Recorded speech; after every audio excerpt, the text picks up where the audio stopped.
kicked out and robbed by my family. I went to my ex's house as my last hope. His new wife opened the door. Inside, the stepson who I raised as my own was on his knees, cleaning the floor. "Faster, you useless burden!" she screamed. My despair turned into fury, and what I did next made that woman regret the day she was born. I'm glad to have you here.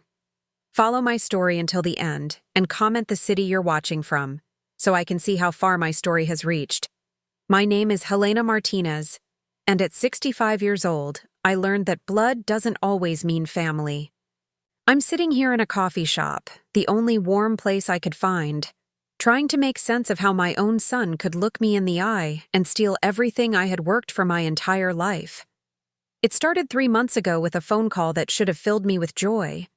"Mom, we need to talk about organizing the family documents," David said, his voice unusually serious. "Vanessa thinks it would be smart to get everything in order, for tax purposes." I should have paid attention to how he said Vanessa thinks. My daughter-in-law had always been the one making decisions in their marriage, but I'd learned to keep my mouth shut. Happy wife, happy life, as they say. "Of course, sweetheart," I replied, stirring my afternoon tea. "What do you need me to do?" "Just come over this weekend." Vanessa found a financial advisor who specializes in family estates. "He'll explain everything." The way he said it, so casual, so caring, I actually felt grateful. Here was my son, thinking about my future, making sure I was taken care of. After losing my husband Miguel 15 years ago, David was all I had left. Well, him and the memories of a boy I'd loved like my own, but that's another story. Saturday morning, I dressed in my best navy dress and drove to their suburban home, the house I'd helped them buy with the down payment from Miguel's life insurance. The irony wasn't lost on me later. Vanessa greeted me at the door with her perfect smile, the kind that never quite reached her eyes. She was always put together, always calculating. "Helena, come in. Mr. Davidson is already here."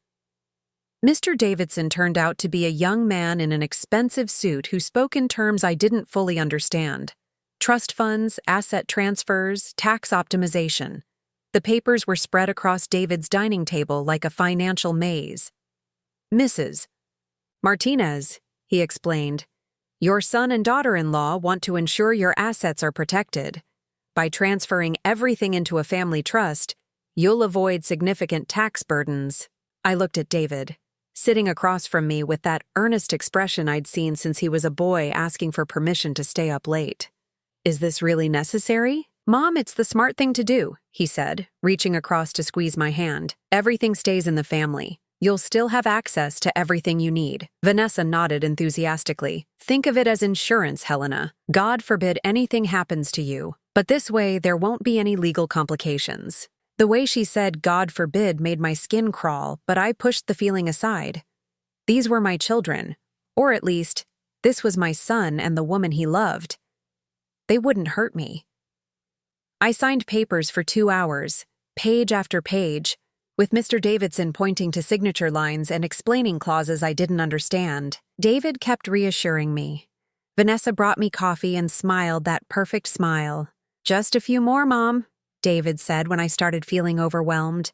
"We're almost done." When it was over, Mr. Davidson packed up his briefcase with the efficiency of someone who'd done this many times before. "Congratulations," he told all of us. "Your family estate is now properly structured." I went home that day feeling lighter somehow, like I'd done something responsible. Something Miguel would have been proud of. The first sign something was wrong came 2 weeks later when I tried to pay my property taxes. My bank account was frozen. I called the bank, certain it was some kind of mistake. "I'm sorry, Mrs. Martinez," the representative said after putting me on hold for 20 minutes. "The account shows a legal hold due to asset transfer. You'll need to contact the trust administrator." Trust administrator. The phrase sent a chill down my spine. I called David immediately. "Oh, Mom, don't worry about that," he said, his voice distracted. "I'll take care of the property taxes. That's the whole point of the trust, remember? To make things easier for you. But it didn't feel easier. It felt like I was disappearing. Over the next month, more accounts became inaccessible. My savings, my retirement fund, even the small investment account Miguel had left me. Every time I called David, he had an explanation that sounded reasonable but felt wrong. The trust needs time to process everything, Mom. It's temporary. Vanessa's handling the financial transition. She's better with numbers than I am. Don't you trust us? That last question haunted me. Of course I trusted them. They were family. The final blow came on a Tuesday morning that started like any other. I was watering the geraniums on my front porch when David's car pulled into my driveway. He wasn't alone. Vanessa sat in the passenger seat, and behind them was a moving truck. My heart started racing before my mind could catch up. David, what's going on? He couldn't look me in the eye as he walked up my front steps. Mom, we need to talk. About what? Why is there a moving truck in my driveway? Vanessa got out of the car then, carrying a folder thick with documents. Her smile was gone, replaced by something cold and businesslike. Helena, she said, my name sounding sharp in her mouth. We've found a lovely assisted living facility. It's time. Time for what? I felt like I was drowning, like the ground was shifting beneath my feet. David finally met my eyes, and what I saw there broke my heart. Guilt, yes, but also determination. Mom, you're getting older. This house is too much for you. The trust has arranged for your care. My care? I laughed, but it came out strangled. I don't need care. I'm perfectly fine. Vanessa opened her folder, pulling out papers with an efficiency that suggested she'd been planning this for a long time. The trust documents you signed give us power of attorney for health and financial decisions. We've determined that supervised care is in your best interest. The words hit me like physical blows. Supervised care, power of attorney, best interest. I didn't sign anything about assisted living, I said, my voice getting stronger with panic. I would never agree to that. Page 47, Section C, Vanessa said without emotion. Guardian authorization for residential placement when deemed necessary by the trust administrators. She might as well have been speaking a foreign language, but David translated it for me with his silence. They were taking my home. They were taking everything. You can't do this, I whispered, looking at my son, the boy I'd raised, the man I'd sacrificed everything for. This is my home. Miguel and I built this life together. Mom, David said, and his voice cracked just a little. You'll be taken care of. The facility is really nice. You'll make friends. I don't want friends. I want my home. I want my life. But the moving men were already getting out of the truck, and Vanessa was directing them toward my front door like she owned the place, which I was beginning to realize she did. The next 3 hours were the longest of my life. I watched strangers pack up 40 years of memories into cardboard boxes, while my son avoided my eyes and his wife supervised with the clipboard efficiency of a hostile takeover. Where are my photo albums going? I asked, when I saw them loading the box containing pictures of David's childhood, of Miguel and me, of all our family vacations. Storage, Vanessa said without looking up from her checklist. The facility has limited space for personal items. Those are my memories, and they'll be safe in storage until you're ready for them. But we both knew I would never be ready for them, because I would never be allowed to have them. As the truck pulled away with my entire life inside it, David handed me a small suitcase. I packed some clothes for you, Mom. Essentials. Essentials. 65 years of life reduced to essentials that fit in one small bag. The assisted living facility was exactly as nice as David had promised, and exactly as soul-crushing as I'd feared. Clean hallways, friendly staff, activities designed to keep elderly minds busy. A place where people went to wait. But I only stayed one night. The next morning, while the staff was busy with breakfast service, I walked out the front door with my small suitcase and started down the street. I had nowhere to go, no money to my name, and no family left to call. That's when the memory hit me. A memory I'd buried for 15 years, of a house across town where I'd once been happy, where I'd once been needed, where a little boy had called me Mom even though I'd never given birth to him. I started walking toward that memory, not knowing what I'd find there, not knowing if I'd even be welcome. All I knew was that I had nothing left to lose.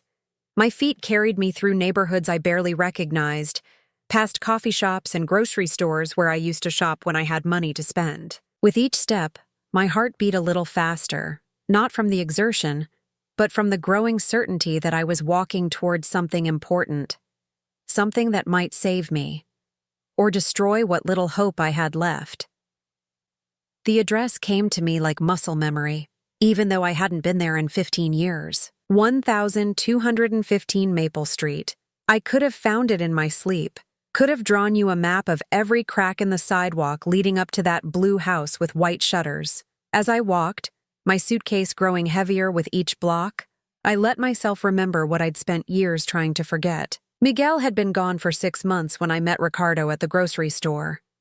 I was standing in the cereal aisle, staring at boxes of Lucky Charms and wondering why they even made family-size packages anymore, when this man with kind eyes and graying temples asked if I was all right.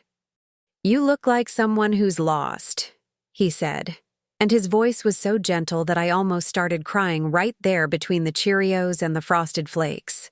"I think I am," I admitted, which was more honesty than I'd given anyone in months. That's how it started. With truth in a grocery store aisle and a man who didn't run away from a widow's grief. Ricardo Molina was 48 then, 3 years younger than me, with calloused hands that spoke of honest work and a smile that made my chest feel less hollow. He was a carpenter, divorced, trying to raise his 7-year-old son alone after his ex-wife died in a car accident. "Lucas is having a hard time," he told me on our 3rd coffee date, stirring sugar into his cup with nervous fingers. "He barely talks anymore. Won't eat dinner unless I sit right next to him. I don't know what I'm doing wrong." I thought about David, how he'd been after his father died, how he'd crawled into my bed every night for 3 months, how he'd stopped laughing at cartoons, how he'd asked me every morning if I was going to die too. "You're not doing anything wrong," I said. "He's scared. When someone that important disappears from your life, the whole world feels dangerous." Ricardo looked at me like I'd just solved some impossible puzzle. "Would you like to meet him? Maybe you could help me understand him better." I should have said no. I was still raw from losing Miguel, still figuring out how to be Helena instead of Helena and Miguel. But something about the way Ricardo talked about his son reminded me of how lost I'd felt trying to navigate David's grief alone. Lucas was smaller than I'd expected, all knees and elbows and dark hair that fell into eyes that looked too old for his face. He hid behind his father when Ricardo introduced us, peeking out like a curious animal. "Hi, Lucas," I said, crouching down to his level. "Your dad tells me you like dinosaurs." He nodded without speaking, then disappeared into his room. "See?" Ricardo said, running his hands through his hair. He used to talk my ear off about pterodactyls and velociraptors. Now I can barely get him to say good morning, but I'd seen something in Lucas's eyes, a spark of interest when I mentioned dinosaurs. "Give me 5 minutes with him," I said. I found Lucas in his bedroom, surrounded by plastic dinosaurs arranged in elaborate battle scenes. He looked up when I knocked on his door frame, but didn't tell me to go away. "Wow," I said, sitting cross-legged on his carpet. "This is quite a war you've got going here." "The T-Rex is winning," he said quietly. "T-Rex usually does. They're pretty scary." Lucas picked up a small triceratops, turning it over in his hands. "My mom used to play dinosaurs with me. She was always the plant eaters because she said they were nicer." My heart clenched. "What happened to her?" "She went to heaven in a car crash." His voice was matter of fact, the way children talk about things too big for them to understand. "Daddy says she can see me, but I can't see her." I thought about Miguel, about all the nights I'd talked to his empty pillow, about how David had asked me why Daddy couldn't just come back for Christmas. "That's the hardest part," I said carefully.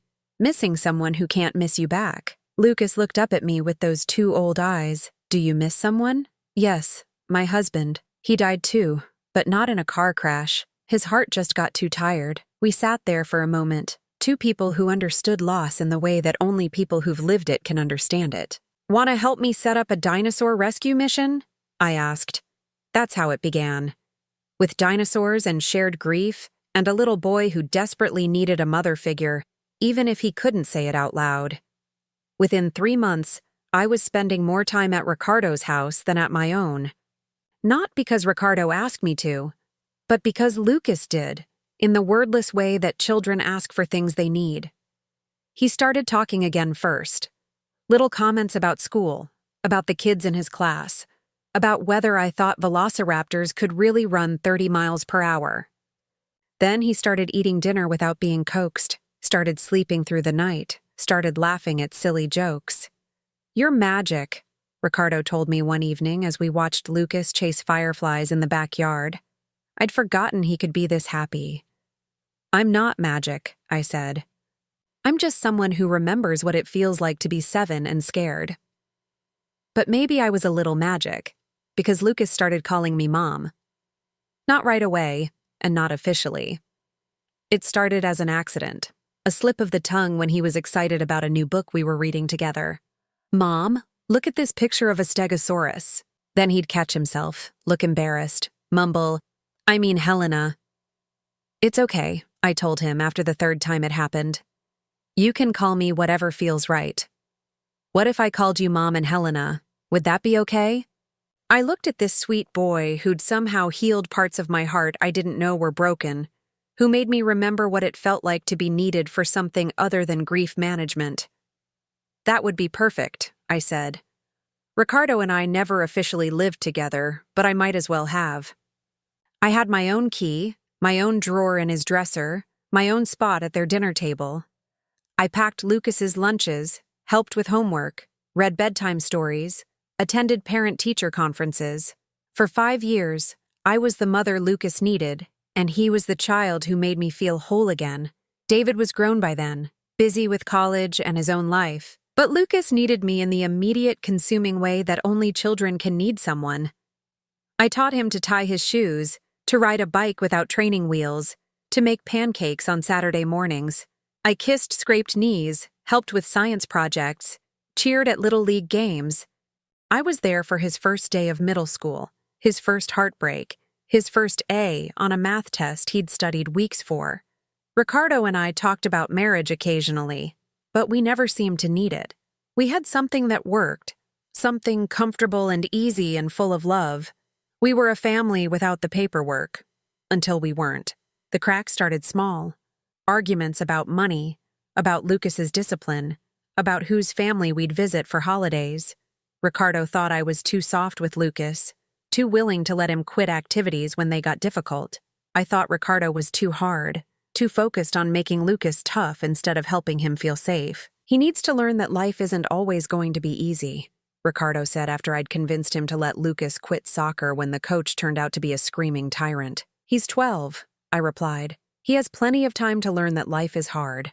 Right now he needs to learn that someone will protect him when it is." These weren't fights exactly, but they were fractures. Little disagreements that built up like sediment, changing the landscape of our relationship so gradually that we didn't notice until it was too late. The end came during Lucas's 8th grade graduation. I was sitting in the auditorium, watching him walk across the stage in his blue cap and gown, feeling so proud I thought my heart might burst. That's when Ricardo leaned over and said the words that destroyed everything. "We need to talk about boundaries, Helena. You're not his real mother." The words hit me like a slap. Not his real mother. After 5 years of Band-Aids and bedtime stories, and being the person Lucas called when he had nightmares. "What's that supposed to mean?" I whispered, trying not to make a scene in front of all the other families celebrating their children. "It means you can't make decisions about his life like you're his parent. You're not his parent." I stared at this man I'd loved, this man whose child I'd helped raise, and realized he'd never seen me the way I'd seen myself. I was the girlfriend who helped out, not the mother who belonged. The fight lasted 3 weeks. Not screaming matches, but cold, careful conversations where we tried to negotiate the terms of a relationship that had already ended. Ricardo wanted me to step back, to be supportive, but not central. I wanted him to admit that I'd earned the right to be Lucas's mother in every way that mattered. Neither of us would budge. "Maybe we need some time apart," Ricardo said finally, "to figure out what this is supposed to look like." "Maybe we do," I agreed, knowing that some kinds of time apart don't end with coming back together. The hardest part was saying goodbye to Lucas. I waited until he was at school, then packed up my things from Ricardo's house while my heart broke with every item I put in boxes. My coffee mug from the kitchen cabinet, my books from the nightstand, the picture Lucas had drawn of our family, stick figures holding hands under a yellow sun. I left Ricardo a letter explaining why I couldn't do things his way, why I couldn't love Lucas halfway, why being not his real mother was worse than not being in his life at all. But I never said goodbye to Lucas directly. I couldn't. How do you explain to a 13-year-old boy that the woman who's been his mother for 5 years is leaving because his father thinks she loves him too much? I just disappeared, the same way his birth mother had, except I chose to go. For 15 years, I wondered if he hated me for it. For 15 years, I carried the guilt of abandoning a child who'd already been abandoned once. For 15 years, I forced myself not to drive by their house, not to call, not to check if he was okay. Now, walking toward that blue house with my life packed into one small suitcase, I realized that guilt had been eating me alive all these years. The what-ifs had become their own kind of prison. What if Lucas had needed me and I wasn't there? What if he'd gotten hurt and no one kissed it better? What if he'd graduated high school and wondered why the woman who'd helped him with algebra homework for 3 years didn't care enough to be there? What if he'd simply forgotten me altogether? As I turned onto Maple Street, my legs shaking with exhaustion and emotion, I tried to prepare myself for any possibility. Ricardo might slam the door in my face. Lucas might not even remember me. They might have moved away years ago. But as the blue house came into view, still blue, still familiar, still the place where I'd been happiest, I realized that I didn't care what I might find there. I just needed to know that the boy I'd loved like my own had grown up safe and loved, even if it was by someone else, even if he'd forgotten me completely, even if showing up at his door was the most selfish thing I'd ever done. Standing in front of that blue house after 15 years felt like stepping into a dream I wasn't sure I wanted to wake up from. The white shutters were faded now, and the front garden that Ricardo had always kept so neat was overgrown with weeds. But it was still the same house where I'd been happy, where I'd felt like I belonged. My hands shook as I reached for the doorbell. What was I going to say? Hello? I'm the woman who abandoned your family 15 years ago, and now I need help? Hi. Remember me, the one who disappeared without saying goodbye to your son. I pressed the button and heard the familiar chime echo inside. Footsteps approached, lighter than Ricardo's had ever been, clicking on what sounded like high heels. The door opened to reveal a woman I'd never seen before. She was younger than me, probably mid-40s, with perfectly styled blonde hair and makeup that looked like she was ready for a photo shoot. Her clothes were expensive, the kind of designer outfit that cost more than I used to spend on groceries in a month. Yes? She said, looking me up and down with obvious distaste. Her eyes lingered on my worn coat, my small suitcase, the way I was clearly a woman with nowhere else to go. I'm sorry to bother you, I began, my voice sounding smaller than I'd intended. I'm looking for Ricardo Molina. Does he still live here? Her expression shifted from annoyance to something colder. Who's asking? My name is Helena Martinez. I used to be. I was friends with Ricardo and his son Lucas. The woman's eyes narrowed. Friends, she repeated, like the word tasted bitter in her mouth. What kind of friends? I felt heat rise in my cheeks. This wasn't how I'd imagined this conversation going. We were close. Years ago. I helped raise Lucas when he was younger. Oh, she said, and suddenly her whole demeanor changed. A cruel smile spread across her face. You're the one who ran away, Helena. Lucas used to cry for you, you know, for months after you left. The words hit me like a physical blow. Lucas had cried for me. The boy I'd loved and left, the child I'd convinced myself would be better off without me, had cried when I disappeared from his life. I need to see Ricardo, I said, trying to keep my voice steady. Is he here? The woman laughed, a sound like breaking glass. Ricardo's been dead for 2 years, sweetie. Heart attack. Very sudden. Very convenient. Dead. The word echoed in my head like a bell tolling. Ricardo was dead. and I'd never gotten the chance to apologize, to explain, to tell him that leaving had been the hardest thing I'd ever done. "I'm sorry," I whispered. "I didn't know." "Of course you didn't know. You weren't here. You ran away and never looked back." She leaned against the doorframe, studying me like I was an interesting insect. "I'm Carla, by the way, Ricardo's widow. Well, his last wife anyway. Last wife." The words stung more than they should have. Of course Ricardo had remarried. Of course he'd found someone else. Someone who wouldn't disappear when things got complicated. "Is Lucas here?" I asked. "I'd like to see him, if that's possible." Carla's smile grew wider, more predatory. "Oh, Lucas is here. He's always here. Where else would he be?" Before I could ask what she meant, a sound from inside the house made my blood freeze. It was a voice, raised in anger, echoing through the rooms I'd once known so well. I said faster, "You worthless burden. Do I have to do everything myself?" It was Carla's voice, but harsher, crueler than the artificially sweet tone she'd been using with me. And underneath it, I heard something that made my heart stop. "Sorry, I'm sorry. I'll finish it. Lucas." That was Lucas's voice, older and deeper than the 13-year-old boy I'd left behind, but unmistakably him. And he was apologizing, the way I'd heard children apologize when they were afraid. I pushed past Carla without asking permission, following the sound of voices toward the kitchen. What I saw there would haunt me for the rest of my life.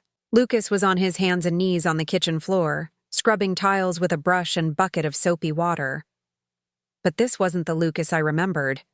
This was a young man, maybe 28 years old now, but he looked older, worn down by something I couldn't name. His clothes were old and ill-fitting, his hair too long and unkempt, his shoulders curved inward like he was trying to make himself smaller. And standing over him, arms crossed and expression disgusted, was Carla. "You missed a spot," she said, pointing to an area of floor that looked perfectly clean to me. "And when you're done with that, the toilets need scrubbing. The guest bathroom is disgusting." Lucas looked up to respond, and that's when our eyes met. I watched 15 years collapse in his face. The little boy I'd loved, the teenager I'd abandoned, the man he'd become all flickered across his features in the space of a heartbeat. His mouth opened, but no sound came out. "Helena?" he whispered finally, his voice breaking on my name. I couldn't speak, couldn't breathe. This beautiful, kind boy who used to make me pancakes on Saturday mornings was on his knees, being treated like a servant in his own father's house. "What are you doing here?" Carla demanded, but I barely heard her. All I could see was Lucas, still kneeling on the floor, looking at me like he'd seen a ghost. "Lucas," I said, finding my voice. "What's happening here?" He started to answer, but Carla cut him off. "Nothing that's any of your business. You lost the right to ask questions about this family when you abandoned them. Abandoned them." The word hung in the air between us like an accusation. And maybe it was true. Maybe I had abandoned them. But looking at Lucas now, seeing the fear in his eyes, the way he flinched when Carla raised her voice, I knew that whatever I'd done 15 years ago was nothing compared to what was happening to him now. "Lucas, stand up," I said firmly. "Please." He looked at Carla, asking permission with his eyes. The fact that he needed permission broke my heart all over again. "He's busy," Carla said. "He has chores to finish." Unlike some people, Lucas understands the value of hard work. "This isn't hard work," I said, my voice getting stronger with anger. "This is abuse." Carla laughed. "Abuse? Lucas has a roof over his head, food to eat, clothes on his back. All he has to do is earn his keep. Some of us believe in personal responsibility." I looked around the kitchen, really looked this time. The counters were spotless, the appliances gleaming, the floor clean enough to eat off of. This wasn't about cleaning. This was about power, about keeping Lucas down, about making him feel worthless. "How long has this been going on?" I asked Lucas directly, ignoring Carla completely. "Since Dad died," he said quietly, still not standing up. "It's okay, Helena. Really. I don't mind helping out." Helping out. As if scrubbing floors on his hands and knees was just lending a hand around the house. "Where's your room?" I asked, dreading the answer. Lucas glanced at Carla again, that same look of asking permission. In the basement. It's fine. It's warm down there. The basement. They had him living in the basement like he was some kind of unwanted relative, some burden to be hidden away. This is his father's house, I said to Carla, my voice rising. Ricardo left this house to Lucas. Carla's smile turned nasty. Actually, Ricardo left this house to his wife. That would be me. Lucas is welcome to stay as long as he contributes to the household. Contributes to the household. I was beginning to understand exactly what that meant. What about Ricardo's life insurance? His savings? Lucas should have inherited something. Medical bills, Carla said with a shrug. Ricardo was sick for months before he died. Very expensive. There wasn't much left after the hospital took their cut. She was lying. I could see it in the way her eyes shifted, in the casual cruelty of her smile. Ricardo had been a successful carpenter with a good reputation. He would have had savings, investments, something to leave his son. Lucas, I said, kneeling down beside him on the floor, look at me. He turned his head, and I saw something that made my chest tight with rage. There was a fading bruise on his jaw, yellow-green around the edges like it was a week or two old. Who did this to you? I asked, reaching out to touch his face. He pulled back instinctively. I fell, he said quickly. I'm clumsy sometimes. Fell. The same lie children tell when they're protecting someone who hurts them. I stood up slowly, my joints aching from the long walk, but my mind crystal clear for the first time in months. Everything else, David's betrayal, losing my house, being thrown out with nothing, all of that faded into background noise. This was what mattered. This boy I'd loved. Now a man being systematically destroyed by a woman who saw him as nothing more than free labor. Lucas, I said firmly, get up. We're leaving. He's not going anywhere, Carla said, stepping between us. This is his home. I'm his legal guardian. Legal guardian of a 28-year-old man. The absurdity of it would have been funny if it wasn't so horrifying. He's an adult, I said. You can't be the guardian of an adult. Actually, I can. Lucas has some. Developmental issues. Anxiety, depression, difficulty making decisions. The court agreed that he needs supervision. I looked at Lucas, seeing the shame in his eyes, and understood. Carla had convinced a court that the trauma of losing his father, the natural grief and confusion that comes with loss, was evidence that Lucas couldn't take care of himself. And maybe, living under her roof, being told every day that he was worthless, being isolated from anyone who might challenge her authority, maybe Lucas had started to believe it too. Is that true? I asked him gently. Do you think you need a guardian? He opened his mouth to answer, but Carla cut him off again. What Lucas thinks doesn't matter. The court decides what's best for him. That's when I knew exactly what I was dealing with. This wasn't just cruelty. This was systematic, calculated abuse designed to keep Lucas dependent, isolated, and under Carla's control. And it was about to end. Lucas, I said, my voice calm but carrying a strength I'd forgotten I had. Do you remember when you were 8 and you told me you wanted to run away because the kids at school were being mean to you? He nodded, a tiny smile flickering across his face. And do you remember what I told you? You said sometimes the bravest thing you can do is ask for help. That's right. So I'm asking you now, Lucas. Do you want help? He looked at Carla, then at the bucket of soapy water, then at me. When he spoke, his voice was barely a whisper, but it was the strongest thing I'd heard all day. Yes, he said. Please. I want help. Carla's face went white with rage. You can't just waltz back in here after 15 years and destroy this family. Lucas is fine. He's safe. He's cared for. I looked at this woman who had turned my boy into a slave, who had stolen his inheritance and his dignity, who had convinced him he was worthless. Lady, I said, and my voice was ice cold, you have no idea who you're dealing with. But you're about to find out. The moment Lucas said he wanted help, something shifted inside me. The scared, broken woman who had arrived at this door disappeared, replaced by someone I'd almost forgotten existed, the woman who had fought for her son when he was bullied at school. The woman who had worked 3 jobs to keep food on the table after Miguel died. The woman who had loved this boy enough to walk away when she thought it was best for him. I was done being a victim. "Lucas, go pack a bag," I said, not taking my eyes off Carla. "We're leaving. Now." "He's not going anywhere," Carla snarled, stepping closer to me. "You can't just show up here and steal him away. I'll call the police." "Go ahead and call them," I said calmly. "I'd love to explain to a police officer why a 28-year-old man is living in a basement and scrubbing floors like a servant." Lucas hadn't moved.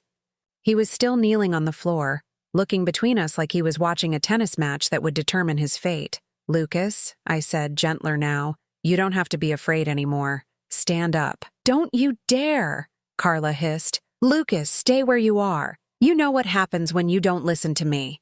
The threat in her voice was unmistakable, and I saw Lucas flinch. That's when the last of my self-control snapped. "What happens, Carla?" I asked, my voice deadly quiet. "Tell me what happens when Lucas doesn't obey you." She realized her mistake immediately, but it was too late. The mask had slipped, and we all knew it. "I don't know what you're implying," she said, trying to regain her composure. "Lucas is treated very well here. He has everything he needs." "Everything he needs?" I laughed, but there was no humor in it. Like a bedroom in the basement? Like bruises on his face? Like being called worthless? Lucas finally stood up, the bucket of dirty water forgotten at his feet. "Helena, you don't understand. After Dad died, Carla took care of everything.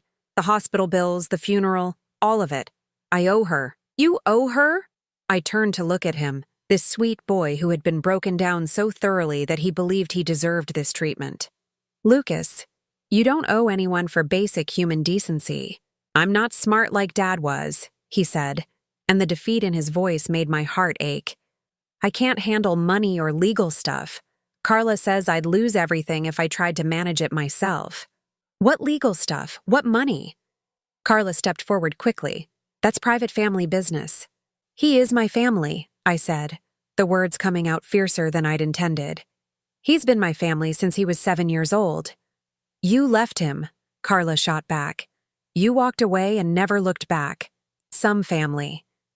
She was right, and the truth of it hit me like a punch to the gut. I had left him. When things got complicated with Ricardo, when I couldn't figure out how to love Lucas without losing myself in the process, I had taken the coward's way out and disappeared. But I was here now. "You're right," I said, and both Carla and Lucas looked surprised. I did leave. I made a terrible mistake, and I've regretted it every day for 15 years. But I'm not leaving now. Not ever again. I turned to Lucas, really looking at him for the first time since I'd arrived. Under the worn clothes and unkempt hair, under the defeat and fear, I could still see traces of the bright, curious boy who used to help me make pancakes on Saturday mornings. "Lucas, I need you to trust me. Can you do that?" He nodded slowly, and I saw something flicker in his eyes that might have been hope. "Good. Now tell me about your father's will. What exactly did Carla inherit?" "Everything," Carla said before Lucas could answer. "The house, the business, the bank accounts, all of it." "That doesn't sound right," I said, remembering the Ricardo I'd known. He loved Lucas more than anything. He wouldn't have left him with nothing. "Well, he did," Carla said with a shrug. "Maybe that tells you something about how he felt about Lucas's ability to handle responsibility." I watched Lucas's face crumple at her words, and something inside me roared to life. This woman had been systematically destroying his self-worth, convincing him that his own father hadn't trusted him, that he was too incompetent to deserve an inheritance. "Where's the will?" I asked. "Safely stored away." "Not that it's any of your business." "Lucas, did you see the will? Did anyone read it to you?" He shook his head. "Carla handled everything. She said it was too complicated for me to understand." Of course she did. I was beginning to see the whole picture now. A grieving young man, overwhelmed by his father's sudden death, relying on his stepmother to navigate the legal complexities. A stepmother who saw an opportunity and took it. "I want to see that will," I said. Carla laughed, And I want $1 million. We don't always get what we want, do we? Actually, I said, pulling out my phone, I think we might. Lucas, as Ricardo's son, you have the right to see any legal documents that affect your inheritance. If Carla won't show them to you, we can get a court order. You can't afford a lawyer, Carla said. But I heard uncertainty in her voice for the first time. She was wrong about that. Before I'd married Miguel, before I'd become a housewife and mother, I'd worked as a paralegal for 15 years. I knew my way around the legal system, and more importantly, I knew when someone was hiding something. I don't need to afford one, I said. Probate records are public. I can look up Ricardo's will myself. The color drained from Carla's face. You're bluffing. Am I? Tell you what, let's find out. Lucas, get your coat. We're going to the courthouse. Stop, Carla said. And for the first time since I'd arrived, she sounded desperate. Fine. You want to see the will? I'll show you the will. She disappeared upstairs, leaving Lucas and me alone in the kitchen. I wanted to hug him, to tell him everything was going to be okay, but I could see how fragile he was, how years of abuse had taught him not to trust good things. I'm scared, he said quietly, and his honesty broke my heart. I know you are, but Lucas, you're not a little boy anymore. You're a grown man and you have rights. You don't have to live like this. What if she's right? What if I really can't take care of myself? I looked at this gentle soul who had been convinced he was worthless and saw the truth that Carla had been hiding. Lucas wasn't incompetent. He was traumatized. There's a difference. Do you remember, I said softly, when you were 10 and you saved up your allowance for 3 months to buy your dad a new hammer for Father's Day? He nodded, a small smile touching his lips. And you did all that research to find the best one? And you comparison shopped at 4 different stores to get the best price? Dad loved that hammer, he said, and his voice was stronger. That's right. And do you remember when you were 12 and you taught yourself guitar so you could play Happy Birthday for Me? You cried, he said, and now he was really smiling. I cried because I was so proud of you. Lucas, smart isn't just about handling money or understanding legal documents. Smart is about being kind and thoughtful and determined. And you've always been the smartest person I know in all the ways that matter. We heard Carla's footsteps on the stairs, and Lucas's expression grew guarded again. She appeared with a folder in her hands, but her demeanor had changed. She looked nervous now, like someone who had been caught in a lie and was trying to figure out how to get out of it. Here, she said, thrusting the folder at me. The will. See for yourself.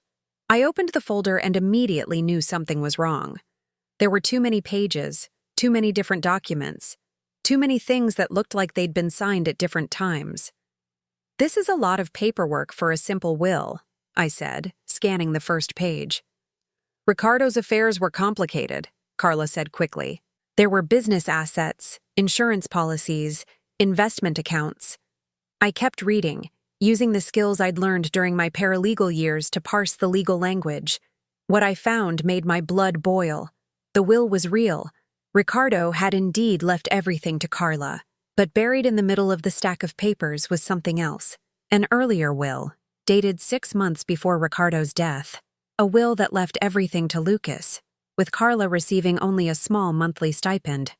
Lucas, I said, holding up the earlier document, look at this. He took the paper with trembling hands, and I watched his face change as he read it. I don't understand, he said. This says Dad left me the house, the business, everything. That's an old will, Carla said quickly. Your father changed his mind before he died. The newer one is legally binding. Why would he change his mind? I asked, studying the dates on both documents. What happened in those 6 months? He realized Lucas wasn't ready for that kind of responsibility, Carla said, but she wouldn't meet my eyes. I looked more closely at the signatures on both wills. I wasn't a handwriting expert, but I'd seen Ricardo's signature hundreds of times when we were together. The signature on the newer will looked different, shakier, like it had been signed by someone who was very sick or very scared. Lucas, I said carefully, was your father sick before he died? I mean, really sick. In the hospital sick? The last 3 months, Lucas said. He had pneumonia, and then his heart got weak. He was in and out of the hospital a lot. 3 months. The newer will was dated just 2 weeks before Ricardo's death, when he would have been at his sickest and most vulnerable. Who was with him when he signed this? I asked Carla. I was, of course. I was his wife. I took care of everything. I bet she did. I was beginning to see exactly how she'd taken care of everything. Lucas, I think your stepmother convinced your father to change his will when he was too sick to think clearly. I think she manipulated a dying man into disinheriting his own son. That's a serious accusation, Carla said, but her voice was shaking. You can't prove any of that. Maybe not, I said, but I know someone who can. Lucas, we're going to contest this will. We're going to get you what your father really wanted you to have. You can't, Carla said desperately. There's no money for lawyers. Lucas can't afford to fight this. I smiled, and it wasn't a nice smile. Carla, you've made 2 big mistakes. First, you assumed I was just some helpless old woman with nowhere to go. Second, you forgot that I spent 15 years working in law offices. I pulled out my phone again. I'm calling my old boss. He owes me a favor, and he specializes in elder abuse cases. Did you know that coercing someone to change their will while they're mentally incapacitated is a felony? Carla's face went white. You can't prove he was mentally incapacitated. Actually, I can. Lucas, do you have your father's medical records from those last 3 months? He nodded. They're in a box in my room. Carla said I needed to keep them for insurance purposes. Perfect. Those records will show exactly what kind of medication he was on, what his mental state was like, whether he was capable of making major legal decisions. I turned back to Carla, who was looking more panicked by the minute. Here's what's going to happen, I said, my voice calm but implacable. You're going to leave this house. Today. And you're going to sign over everything that rightfully belongs to Lucas. Or I'm going to take you to court and expose exactly what kind of person you are. This is extortion, she said weakly. No, I replied. This is justice. There's a difference. Lucas was staring at me like I'd just grown wings. Helena, I don't understand. How do you know all this legal stuff? I took his hand, this boy I'd loved and left and found again. Because before I was your mom, I was someone who fought for people who couldn't fight for themselves. And I never forgot how to do that. For the first time in 15 years, I felt like myself again. The woman who had loved Lucas enough to leave him was gone. The woman who would fight the world to protect him was here to stay. The next hour was the longest and most important of my life. While Lucas went to gather his father's medical records, I sat at the kitchen table with Carla, watching her facade crumble piece by piece. The perfectly put-together woman who had answered the door was gone, replaced by someone desperate and cornered. You don't understand, she said, her voice taking on a whining quality I hadn't heard before. I loved Ricardo. I took care of him when he was dying. I was the one who sat by his hospital bed every night. And you were also the one who convinced him to sign away his son's inheritance when he was too sick to think straight, I replied, spreading the documents across the table. I was studying the wills more carefully now, using the knowledge I'd gained during my years as a paralegal. The differences were even more obvious in good light. The handwriting on the second will was shaky, uncertain. The signature looked like it had been guided by someone else's hand. He was scared Lucas couldn't handle the responsibility, Carla insisted. Ricardo said so himself. He said Lucas was too sensitive, too trusting. He'd lose everything within a year. Funny how he supposedly said that right after you married him, I observed. For the 5 years I knew Ricardo, all he ever talked about was building something to leave his son. He was obsessed with making sure Lucas would be taken care of. People change, she said weakly. Yes, they do. Especially when someone is manipulating them. Lucas appeared in the doorway carrying a cardboard box, and I could see his hands shaking. I found them, he said. All of Dad's hospital records. I gestured for him to sit down beside me. Lucas, I need to ask you some hard questions about your father's last months. Can you do that? He nodded, though I could see the pain in his eyes. Tell me about his mental state. Was he confused? Did he have trouble remembering things? The medication made him foggy, Lucas said slowly. Sometimes he'd forget what day it was, or he'd think I was still 13 years old. The doctors said it was normal with the drugs they were giving him for his heart. I looked at Carla, who had gone very pale. And who was making his medical decisions during this time? I was, Carla said quickly. As his wife, I had medical power of attorney. How convenient, I said. I pulled out one of the medical records and scanned it. Lucas, look at this date. This is 2 days before your father supposedly signed the new will. According to his chart, he was on morphine, Ativan, and 2 different heart medications that are known to cause confusion and disorientation. Lucas stared at the paper, and I watched understanding dawn on his face. Dad wasn't thinking clearly, not even close, I confirmed. A first-year law student could get this will thrown out based on these medical records alone. But the lawyers said it was legal, Carla protested. They witnessed the signature. What lawyers? I asked. I'd like their names. She hesitated just long enough to tell me she was lying. I don't remember their names. It was a while ago. Carla, in most states you need 2 disinterested witnesses for a will to be valid. That means 2 people who don't benefit from the document. Who witnessed Ricardo's signature? 2 nurses from the hospital, she said, but her voice was getting smaller. Nurses who worked for you? Who you might have influenced or paid. It wasn't like that. I was building my case methodically, the way I'd learned during my paralegal years. Every lie she told gave me more ammunition, more proof that this will was fraudulent. Lucas, I said, I want you to think carefully. In those last weeks, did your father ever say anything to you about changing his will? Did he ever mention wanting to leave everything to Carla? Lucas shook his head slowly. No. If anything, he kept talking about how I needed to learn to take care of the business. He said after he was gone, it would be my responsibility to carry on what he'd built. And yet supposedly, just 2 weeks later, he decided you were too incompetent to inherit anything. I told you, he realized Lucas wasn't ready, Carla said, but she sounded like a broken record now. I leaned back in my chair, studying her. This woman had taken everything from Lucas. Not just his inheritance, but his sense of self-worth. She'd convinced him he was worthless, that his own father hadn't trusted him. She'd isolated him, abused him, and stolen his future. And she'd done it all while he was grieving the loss of the only parent he had left. Here's what I think really happened, I said, my voice calm but implacable. I think you married a sick man for his money. I think you waited until he was too weak and confused to resist, and then you forced him to sign a will that cut out his son. I think you found 2 people who owed you favors to witness the signature, and I think you've spent the last 2 years systematically destroying Lucas's spirit so he wouldn't fight back. You can't prove any of that, Carla said, but her voice was shaking. Actually, I can. Lucas, do you remember the name of your father's original lawyer? The one who drew up the first will?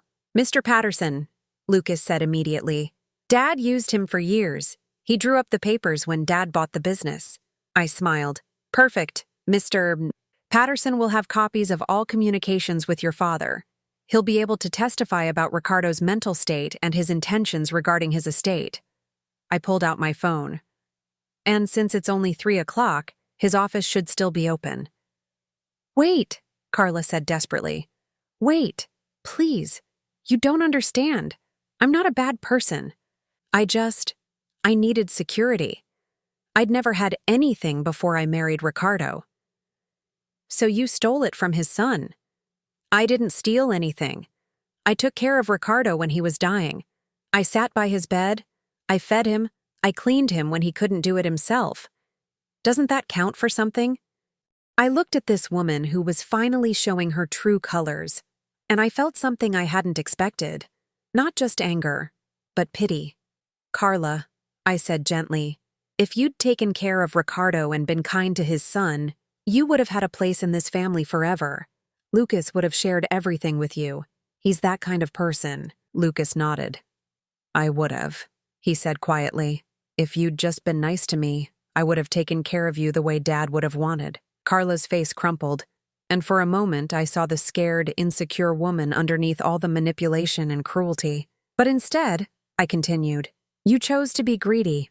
You chose to abuse a grieving young man instead of loving him. You chose to steal instead of share. My phone rang, interrupting the moment. I glanced at the screen and felt my heart sink. It was David, my son, the one who had stolen everything from me and thrown me out of my own home.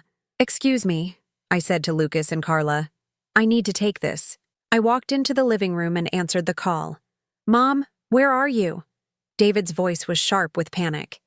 The facility said you left. You can't just disappear like that. I didn't disappear, David. I left. There's a difference. Mom, please be reasonable. Come back to the facility. We can work this out. I looked back toward the kitchen, where Lucas was sitting at the table studying his father's medical records, finally beginning to understand what had been done to him. No, David. I'm not coming back. I'm exactly where I need to be. What's that supposed to mean? Mom, you're scaring me. Good, I said, and I meant it. For the first time in your life, you should be scared, because I'm not your victim anymore. I hung up before he could respond and turned off my phone. David's problems would have to wait. Right now, Lucas needed me. When I returned to the kitchen, Carla was crying. Not the manipulative tears I'd seen her use on Lucas, but real, ugly sobs of someone whose world was falling apart. I don't have anywhere to go, she said through her tears. This house is all I have. You should have thought of that before you stole it, I replied, though I said it without cruelty. I sat down beside Lucas and took his hand. What do you want to do? This is your decision to make. He looked at Carla, then at me, then at the papers spread across the table. I want what Dad really wanted me to have, but I also want to do the right thing. That was the Lucas I remembered. Even after everything she'd done to him, his first instinct was still kindness. What would be the right thing? I asked, curious to hear his answer. Dad's will left Carla $500 a month for life. If I get everything back, I'd still honor that. It's what Dad wanted. $500 a month. A safety net, but not a fortune. Enough to live modestly, but not enough to live in luxury at someone else's expense. Carla looked up sharply. $500 a month? That's nothing. I can't live on that. It's more than Lucas has been living on, I pointed out.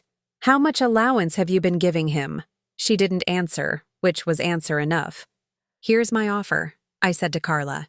You sign over the house, the business, and all of Ricardo's assets to Lucas, where they belong. In return, Lucas will honor the original will and pay you $500 a month for the rest of your life. You'll have 1 week to pack your things and find somewhere else to live. And if I refuse? I smiled, and it wasn't entirely pleasant. Then I call Mr. Patterson.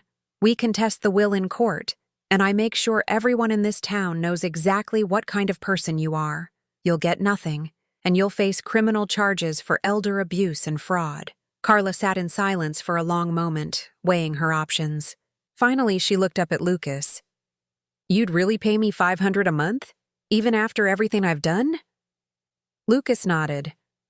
It's what Dad wanted. I won't go back on his word. But you're not required to let her abuse you anymore, I added firmly. She takes the money and leaves you alone, or the deal is off. Carla wiped her eyes and straightened her shoulders. For the first time since I'd met her, she looked almost human. Okay, she said quietly. I'll sign the papers. 3 hours later, we sat in Mr. Patterson's office while he drew up the documents that would restore Lucas's inheritance. The lawyer, a kind-faced man in his 60s, had been appalled to learn what had happened to his old client's son. I never liked that will, he told us as he prepared the paperwork.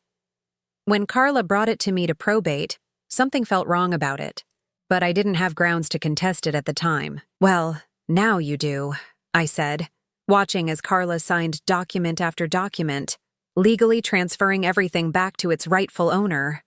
When it was over, Lucas owned his father's house, his carpentry business, and a bank account that had been much larger than Carla had led him to believe. Not wealthy, but comfortable, secure, free. As we left the lawyer's office, Carla walked to her car without saying goodbye. But just before she got in, she turned back to Lucas. I'm sorry, she said, and for once I believed she meant it. I was scared and I made bad choices. I know that's not an excuse, but I'm sorry. Lucas nodded. I forgive you, he said simply, but I never want to see you again. She drove away, and I watched the last of Lucas's tormentors disappear from his life. We stood on the sidewalk outside the lawyer's office, and I realized that for the first time in 15 years, Lucas was truly free. What happens now? He asked, and his voice was different, stronger. Like he was remembering who he used to be before Carla broke him down. I looked at this young man I'd helped raise, this boy I'd loved and lost and found again, and I realized something wonderful.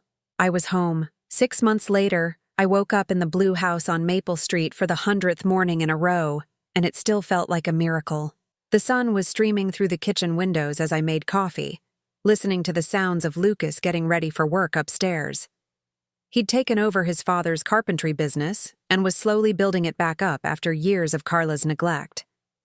The clients were returning, drawn by the same quality craftsmanship that had made Ricardo's reputation. "Morning, Mom," Lucas said as he came downstairs, and my heart still skipped a beat every time he called me that. "Morning, sweetheart. Coffee's ready." He poured himself a cup and sat at the table, the same table where we'd confronted Carla all those months ago, but now it was covered with business invoices and project sketches instead of legal documents and lies. "Mrs. Henderson wants me to build her a deck," he said, showing me a rough drawing he'd made. "It's a big job. Probably take me 3 weeks." "That's wonderful," I said, settling into the chair beside him. "You're booked solid through Christmas." It was true. Word had spread quickly that Lucas Molina was back in business, and the phone had been ringing constantly. Turns out people had missed Ricardo's son more than they'd realized. Lucas had changed so much in these past months. The defeated, broken young man I'd found scrubbing floors had been replaced by someone confident and capable. He stood straighter now, smiled more, looked people in the eye when he talked to them. "I have something to tell you," he said, and there was something nervous in his voice that made me look up from my coffee. "What is it?" "I've been talking to Dr. Martinez about buying her rental property next door." I knew the house he meant. A small, neat bungalow with a garden that backed up to this one. "That's a good investment," I said carefully, wondering why he seemed nervous about it. "I wasn't thinking of it as an investment exactly." He took a deep breath. "I was thinking you could live there. I mean, if you wanted to. It would be your house, not mine. Your own place, but close enough that we could have dinner together every night if you wanted." My throat tightened with emotion. Even now, after all these months of rebuilding our relationship, Lucas was worried that I might leave again. "Lucas," I said gently, "I'm not going anywhere. You don't have to buy me a house to keep me here." "I know," he said quickly, "but you gave up everything for me. Your whole life, your retirement, your own home. I want to give you something back." I reached across the table and took his hand. "Sweetheart, you didn't take anything from me. You gave me back my life." It was true. Living here with Lucas, helping him rebuild his business, being needed and valued and loved, had healed parts of me I'd thought were permanently broken. "But what about your son?" Lucas asked. "David's been calling every week." David. My biological son who had stolen everything from me and then had the nerve to be upset when I chose not to come crawling back. His weekly phone calls had become increasingly desperate as he realized I wasn't coming home. "What about him? Don't you miss him? Don't you want to work things out?" I considered this question carefully. Did I miss David? I missed the little boy he'd been, the child I'd raised and loved, but the man who had looked me in the eye and stolen my life? No, I didn't miss him at all. "David made his choice," I said finally. "He chose his wife's greed over his mother's well-being. I've made my choice too. Which is? To be where I'm loved and respected and needed. To be with my real family." Lucas smiled. That bright, genuine smile I'd fallen in love with when he was 7 years old. My phone rang then, the landline that David had been using to try to reach me since I'd blocked his number on my cell. "Should I answer it?" Lucas asked. I shook my head. "Let it ring." We sat in comfortable silence while the phone rang and rang, then finally stopped. A moment later, it started ringing again. "He's persistent," Lucas observed. "He's desperate. There's a difference." The answering machine picked up, and David's voice filled the kitchen. "Mom, please pick up. I know you're there. Vanessa and I want to talk to you. We miss you. Please come home." Lucas raised an eyebrow. "He misses you?" "He misses my bank account," I said dryly. "Turns out when you cut off someone's source of free money, they suddenly discover they love you." The machine beeped, and David's voice came through again. "Mom, I'm coming to get you. I've hired a private investigator to find you. You can't hide forever." This time, Lucas looked worried. "Can he force you to come back?" I laughed, surprising myself with how genuinely amused I was. "Lucas, I'm 65 years old, not 6. David can't force me to do anything." But Lucas was still frowning.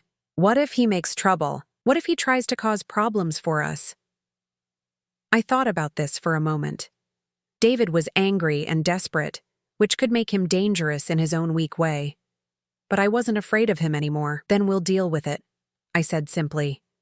Together. The phone rang again, but this time I got up and answered it. "David," I said, my voice calm and controlled. "Mom, thank God. I've been so worried about you. Where are you? I'll come get you right now. I'm exactly where I want to be. Mom, please be reasonable. You can't just live with strangers. You need family." I looked at Lucas, who was listening to every word with growing anger. "I am with family, David. I'm with someone who actually loves me." "I love you," David protested, and he might have even believed it. "No, you don't. You love what I can give you. There's a difference." I could hear Vanessa in the background, whispering urgently, probably coaching him on what to say next. "Mom, if this is about money, we can work something out. Maybe we were too hasty with the trust arrangement. Too hasty, as if stealing my entire life had been a minor clerical error. David, let me explain something to you. When you forced me to sign those papers, when you threw me into that facility, when you stole everything I'd worked for my entire life, you stopped being my son. You became a stranger who happened to share my DNA. Mom, that's not fair. What's not fair is what you did to me. What's not fair is how you treated me like a burden instead of the woman who sacrificed everything to raise you." Lucas stood up and came to stand beside me, close enough that David could hear him when he spoke. "Mrs. Martinez doesn't want to talk to you anymore," Lucas said, his voice firm. "Stop calling here." "Who is that?" David demanded. "Mom, who are you living with?" "Someone who knows how to love without stealing," I said. "Goodbye, David." I hung up the phone and immediately unplugged it from the wall. "Feel better?" Lucas asked. "Much." We finished our coffee in peaceful silence. Then Lucas left for work with a kiss on my cheek and a promise to be home by 6 for the dinner I'd planned. Alone in the house, I walked through the rooms that had become my home again. The living room where Lucas and I watched old movies together. The kitchen where we cooked side by side every evening. The guest room that had become mine, filled with the few possessions I'd managed to salvage from my old life. This house was smaller than the one David and Vanessa had stolen from me. The furniture was older, the appliances less fancy. But it was filled with something my old house had never had in those final years: genuine love. I thought about the woman I'd been 6 months ago, broken and defeated, with nothing but a suitcase and a desperate hope that the boy I'd loved might remember me kindly. That woman had been so afraid, so convinced that she deserved the betrayal she'd suffered. I wasn't that woman anymore. Around noon, a car pulled into the driveway. Through the window, I could see David getting out of his BMW, straightening his expensive suit, preparing for battle. I opened the door before he could knock. "Hello, David." He looked older than I remembered, harder around the edges. Success hadn't been kind to him. "Mom, we need to talk." "No, we don't." I said everything I needed to say on the phone. I started to close the door, but he put his hand against it. "I'm not leaving until you come home with me." I opened the door wider and stepped onto the porch, making it clear I wasn't inviting him in. "This is my home now." He looked around dismissively at the modest neighborhood, the older houses, the working-class cars in the driveways. This? Mom, you're living in some stranger's house like a charity case. I'm living in my son's house as his mother. There's a difference. Your son? David laughed harshly. Mom, I'm your son, not some random guy you used to babysit. You stopped being my son the day you chose money over family. I saw hurt flash across his face, but it was quickly replaced by anger. Fine. If that's how you want to play it, I'll get a court order. You're clearly not competent to make decisions about your own welfare. I smiled, and it must have been a dangerous smile, because David actually took a step back. David, I want you to think very carefully about what you just said. You want to get a court order declaring me incompetent? If that's what it takes. Based on what evidence? That I chose to live somewhere I'm loved instead of somewhere I'm exploited? That I walked away from people who stole from me? That I found happiness after you tried to destroy my life? His face was getting red, the way it used to when he was a child and couldn't get his way. You can't just disappear and pretend we're not family. I didn't disappear. I left. And we stopped being family when you decided I was worth more to you as a bank account than as a mother. A pickup truck pulled into the driveway behind David's BMW. Lucas got out, took one look at the situation, and walked over to stand beside me. Is there a problem here? He asked, his voice calm but unmistakably protective. David looked him up and down, taking in the work clothes, the calloused hands, the man who clearly worked for a living instead of stealing from his own mother. You're the one who's poisoned her against her own family, David said. No, Lucas replied evenly. You did that all by yourself. David turned back to me, desperation creeping into his voice. Mom, please. I made mistakes. Vanessa made mistakes. But we can fix this. We can transfer everything back. You can come home. For just a moment, I felt sorry for him. He was so used to manipulating people, to getting his way through guilt and pressure, that he genuinely couldn't understand why it wasn't working anymore. David, I said gently, some things can't be fixed. Some trust, once broken, can't be repaired. You showed me exactly what kind of person you are, and I believed you. So that's it? You're just going to throw away 38 years of being mother and son? You threw it away. I'm just acknowledging that it's gone. Lucas stepped forward slightly, not threatening, but making it clear he would protect me if necessary. I think you should leave now, he said. David looked between us, seemed to realize that he'd lost this battle, and turned to go. But at his car, he turned back. This isn't over, Mom. You're my family, and I'm not giving up on you. I watched him drive away, feeling nothing but relief. Are you okay? Lucas asked, putting his arm around my shoulders. I'm perfect, I said, and meant it completely. That evening, we sat on the front porch watching the sunset, the way we'd done every evening since I'd moved in. It had become our ritual, our way of marking the end of each day and the beginning of another. Do you ever regret it? Lucas asked suddenly, leaving your old life behind. I thought about the question seriously. Did I regret losing my house, my savings, my comfortable retirement? Did I regret cutting ties with my biological son? No, I said finally. I regret that it took me so long to realize where I really belonged. Lucas smiled and took my hand, the same way he used to when he was small and needed reassurance. I love you, Mom, he said, using the name that had come so naturally when he was 7 and had never stopped feeling right. I love you too, sweetheart. Always have, always will. As the stars came out over Maple Street, I realized something wonderful. I hadn't just found my way back to Lucas. I'd found my way back to myself, back to the woman who knew how to fight for what mattered, back to the mother who knew the difference between being needed and being used. Some families are born, others are chosen. The best ones, I'd learned, are built on love instead of obligation, on respect instead of expectation. I was exactly where I belonged, with exactly the family I'd chosen. And this time, I was never leaving. The boy I'd never forgotten had saved me right back. Some homecomings are worth waiting 15 years for. Now I'm curious about you who listened to my story. What would you do if you were in my place? Have you ever been through something similar? Comment below. And meanwhile, I'm leaving on the final screen 2 other stories that are channel favorites, and they will definitely surprise you. Thank you for watching until here.